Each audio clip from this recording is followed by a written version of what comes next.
Isang pagpalang umaga po sa ating lahat. Muli ako si Miat Sebastian and welcome to our daily devotion with Pastor Russell Ocampo. And today is August 17, 2025 and our topic is all about bakit kailangan natin ng holiness. So our concept is all about purity of the church.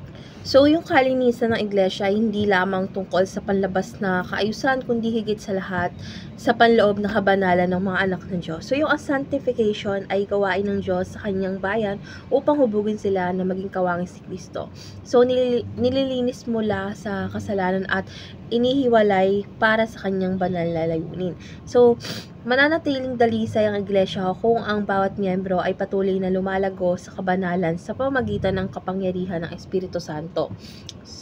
Tinatalikuran ng kasalanan at hinahangad ang katwiran. So, yung kabanalan ay parehong kaloob ng biyaya at responsibilidad na dapat isabuhay ng bawat mananampalataya araw-araw.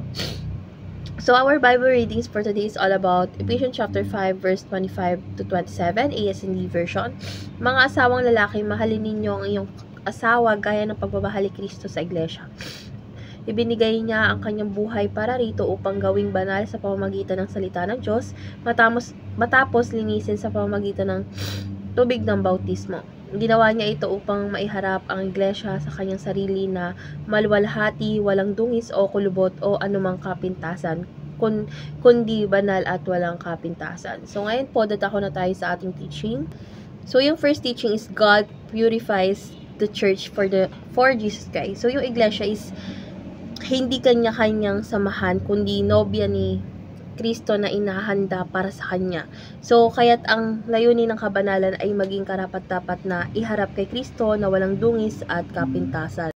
Second is God purifies the church for eternal fellowship. So, yung kabanalan ay paghahanda sa walang hanggang pagsasama ng iglesia at ng Diyos sa kawalhatian.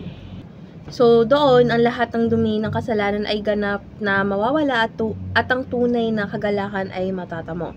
And lastly is God purifies the church for world transformation. So, yung kabanalan ng mga anak ng Diyos is nakikita ng sanlibutan dahil ang liwanag ni Kristo. So, ang malinis na pamumuhay ay nagiging patotoo na nagbabago ang lipunan.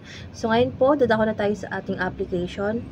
First application is identify what pollutes our bodies before Christ. So, syempre yung kasalanan, mga mali nating gawi at masamang impluensya ay humahadlang syempre sa kabanalan.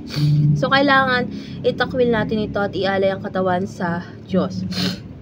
Second is immerse yourself in God's Word and presence. So, yung banal na kasulatan at panalangin ang kasangkapan ng paglilinis ng ating isipan at mga puso.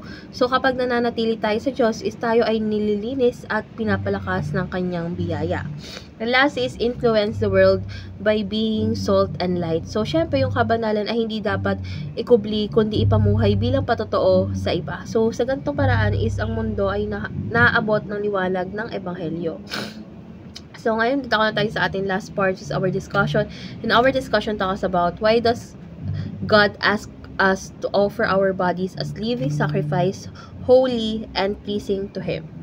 So, syempre, hinihingi ng Diyos na ialay natin ang ating katawan bilang buhay na handog dahil ang ating buong pagkatao ay Kanya at binili sa pamamagitan ng dugo ni Kristo. So, hindi lamang ang ating espiritu, kundi pati ang ating pisikal na buhay ay dapat magpakita ng kabanalan at pagsunod. So, kapag hinahandog natin ang ating sarili sa Diyos, is ipinapakita natin na Siya ang tunay na may-ari ng ating buhay at ginagamit natin ito para sa kanyang kawalhatian.